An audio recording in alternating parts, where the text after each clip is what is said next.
ఈ వీడియోలో 'త్రిబాణధారి బార్బెరిక్' అనే సినిమా గురించి మాట్లాడుకుందాం. సత్యరాజ్ గారు, వశిష్ఠ సింహ, ఉదయ్ భాను, సంచీరాయ్ లీడ్స్ గా మోహన్ శ్రీవత్స డైరెక్షన్ లో వచ్చిన థ్రిల్లర్ మూవీ ఇది. ఈ సినిమా స్టోరీ ఏంటి, దీని మీద నా ఒపీనియన్ ఏంటి అనేది ఇప్పుడు తెలుసుకుందాం పదండి. ముందుగా ఈ సినిమా స్టోరీ ఏంటంటే, డాక్టర్ శ్యామ్ అనే ఓ సైకియాట్రిస్ట్ తన కొడుకు కోడలు చనిపోయాక తన మనవరాలే లోకంగా బతుకుతూ ఉంటాడు.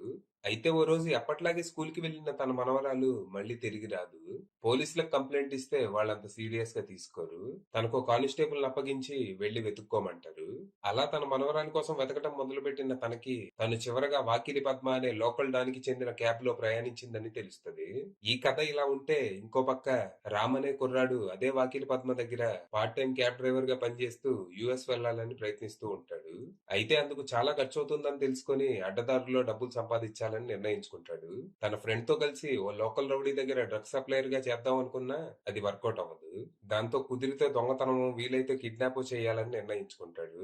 మరి తర్వాత ఏం జరిగింది? డబ్బుల కోసం రామ్ ఎంచుకున్న మార్గం ఏంటి? అసలు అడ్డదారుల్లో డబ్బులు సంపాదించాలనే నిర్ణయానికి తను ఎందుకు వచ్చాడు? తన కథ ఏంటి? శ్యామ్ మనవరాలు మిస్సింగ్ కి తనకి ఏదైనా సంబంధం ఉందా? ఇంతకీ ఈ వాకిలి పద్మ ఎవరు? ఈ కథలో తను పోషించిన పాత్ర ఏంటి?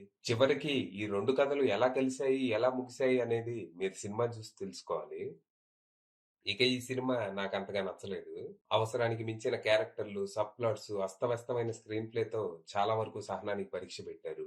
ఓ మామూలు రివెంజ్ కథని నాన్ లీనియర్ స్క్రీన్ ప్లేతో కొంచెం మిథలాజికల్ టచ్ ఇచ్చి ఏదో చేద్దామని దర్శకుడు చేసిన ప్రయత్నం పూర్తిగా విఫలమైంది. సినిమా స్టార్ట్ అవటం తాత మనవరాళ్ల రిలేషన్ ఎలా ఉంది, వీళ్ళ బాండింగ్ ఏంటి అనే సీన్లతో మొదలైంది. ఈ సీన్లన్నీ రొటీన్ గానే ఉన్నా గడిచిపోద్ది.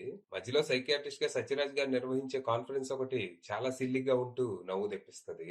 ఏందో అది. ఇక ఆ తర్వాత తన మనవరాలు మిస్ అవటంతో అసలు కథ మొదలైందేమో అనుకుంటాము. మినిస్టర్ కుక్కని వెతికే పనిలో ఉన్న పోలీసులు తన మనవరాలు కేసుని లైట్ తీసుకుంటారు.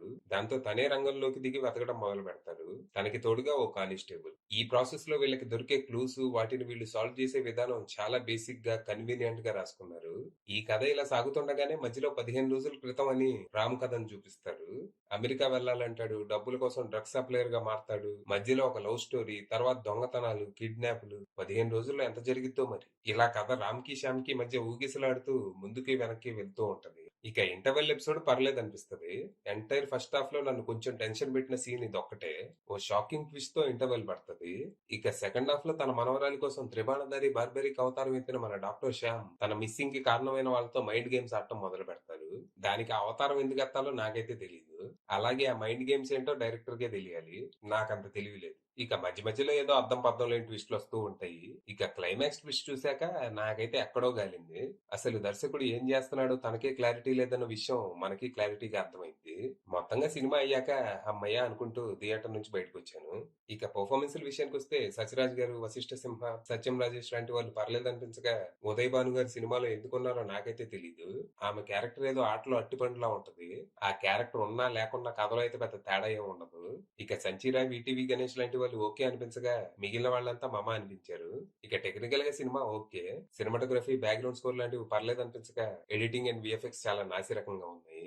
ఇక రైటర్ డైరెక్టర్ మోహన్ శ్రీవత్స విషయానికి వస్తే ఆయన పనితనం అంతంత మాత్రంగానే ఉంది.